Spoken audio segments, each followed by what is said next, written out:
A cone is 8.4 centimetre high, यानी कि height of a कोन हमें 8.4 सेंटीमीटर दी है, and radius of its base is 2.1 centimetre. और radius कितना है बेटा बेस का? 2.1 सेंटीमीटर। ये हमारा कोन हो गया जिसकी हाइट 8.4 सेंटीमीटर है और रेडियस 2.1 सेंटीमीटर। अब आगे क्या कहा गया क्वेश्चन में? It is melted. Melted means इसको पिघाल दिया गया। क्या कर दिया? इसको मेल्ट कर दिया। एंड रिकास्ट, रिकास्ट मीन्स उसको उसकी शेप चेंज कर दी हमने। शेप चेंज करके किस शेप में ले आए? In the shape of sphere. ठीक है। और हमें क्या फाइंड करना है? Radius of the sphere is, हमें radius of the sphere find करना है।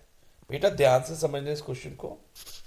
अब ये जो कोन है ना, एक सॉलिड कोन है, और मान लो एक गोल्ड का बना हुआ है, हम इसको अज्यूम कर लेते हैं कि it is made up of a gold. ठीक है। अब गोल्ड का भरा हुआ है तो उसके अंदर जो गोल्ड मेटल है वो स्पेस ऑक्यूपाई कर रहा है। इसके अंदर भरा हुआ है गोल्ड, स्पेस ऑक्यूपाई कर रहा है ना इसके अंदर, इस कोन के अंदर। अब हमने उस गोल्ड को मेल्ट कर दिया। मेल्ट कैसे करते हैं? हीट करेंगे, हीट करके मेल्ट करते हैं। मेल्टिंग कब होती है बेटा? जब हम हीट करते हैं। और जब वो मेल्ट हो गया, वो लिक्विड में चेंज हो गया, लिक्विड मेटल हो गया एक तरह से, समवट लिक्विड हो गया। अब जब हम उसको दोबारा हमने कूलिंग करके शेप किसकी दे दी? लेकिन कूलिंग से पहले एक स्फीयर की शेप दे दी। ठीक है। और अब जो गोल्ड जो मेटल था, अब अभी भी वो स्पेस ऑक्यूपाई कर रहा है, लेकिन अब शेप उसकी चेंज हो गई। शेप किस शेप में आ गया बेटा? उस स्फीयर की शेप में आ गया। अब वो अब स्पेस किस शेप में ऑक्यूपाई कर रहा है? स्फीयर की। ओके। तो जो अंदर का मटेरियल है जो कोन में था, वही मटेरियल, उतना ही मटेरियल, उतना ही, ना कम ना ज्यादा, उतना ही मटेरियल स्फीयर की शेप में है। यानी कि जब हम स्पेस ऑक्यूपाई की बात करते हैं तो हम कौन सा कॉन्सेप्ट यूज करते हैं बेटा? वॉल्यूम का। तो और जब हम मेल्टिंग करते एक सॉलिड को दूसरे सॉलिड में कन्वर्ट करते हैं मेल्ट करके, या किसी भी तरह से उसको शेप चेंज करते हैं उसकी, तो वॉल्यूम जो है ना वो सेम रहती है। Volume will be always equal. तो इस बात का ध्यान रखना, इस केस में volume of cone will be equal to volume of sphere हो जाएगा। फाइन। और वॉल्यूम की यूज कर रहे हैं मैं आपको बता चुका हूं।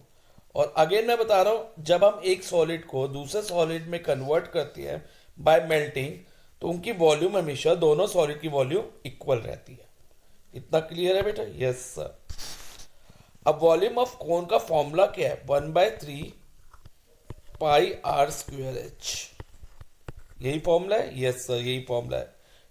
अगर बेटा आपको फॉर्मूले लर्न नहीं है तो आप लर्न कर लेना, उसकी लिस्ट मैं आपको बेटा प्रोवाइड कर दूंगा नेक्स्ट वीडियो में। तो 1/3 पाई आर स्क्वेयर एच हो जाएगा। और volume of sphere, volume of sphere का फॉर्मूला क्या होता है बेटा? 4/3 पाई आर। लेकिन बेटा अब यहां स्मॉल आर नहीं लेंगे, ये स्मॉल आर मैं हटा देता हूं। इधर मैं क्या लूंगा? Capital R. Why capital R? Because because because because क्योंकि जो इसका रेडियस है ना, कोन का रेडियस, और जो स्फीयर का रेडियस है वो अलग है। तो इसलिए इसको अलग करने के लिए मैंने इसको कैपिटल आर मान लिया और कोन के रेडियस को स्मॉल आर से ही लिया।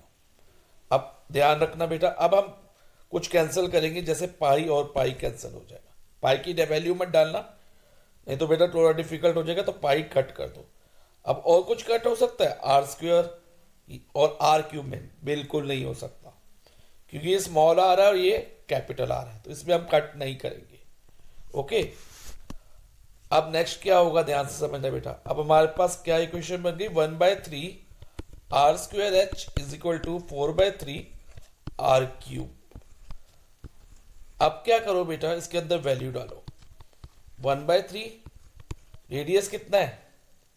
2.1, तो ये आर स्क्वायर है तो इसलिए 2.1 का स्क्वायर हो जाएगा, into height height of the cone 8.4, okay, is equal to 4/3, और इधर r क्यूब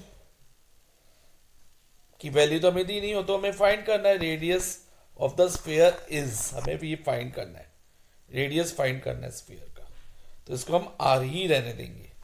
फाइन। अब बेटा अब r की वैल्यू क्या, r क्यूब की वैल्यू कैसे आएगी, ध्यान से समझना। r cube is equal to 1/3 को ऐसे रहने दो। अब ये 2.1 का स्क्वायर है तो इसको 2 बार लिख दो।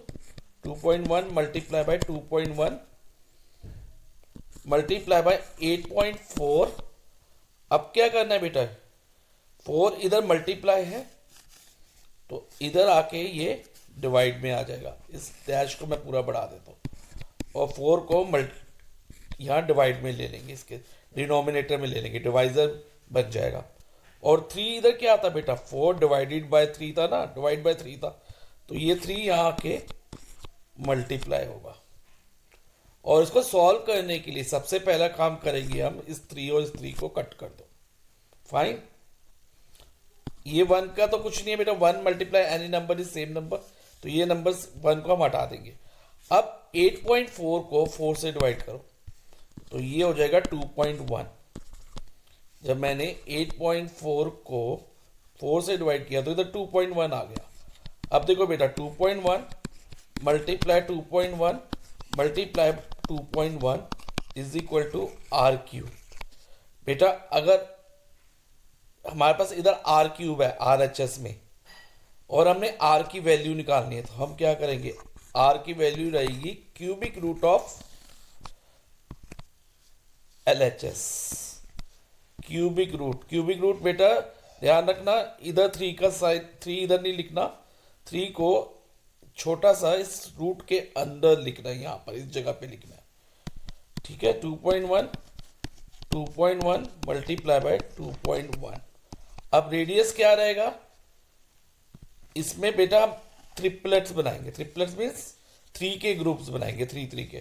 तो इधर 3 का एक ही ग्रुप बन रहा है, 2.1 2.1 2.1 3 बार आ रहा है, तो एक ही 3 का ग्रुप 2.1 का एक ही ट्रिपलेट बन रहा है, तो एक 2.1 बाहर आ जाएगा और वही रेडियस होगा, that will be the radius. So radius क्या हो गया हमारा स्फीयर का, radius of sphere is 2.1 centimetre. So option B is our answer.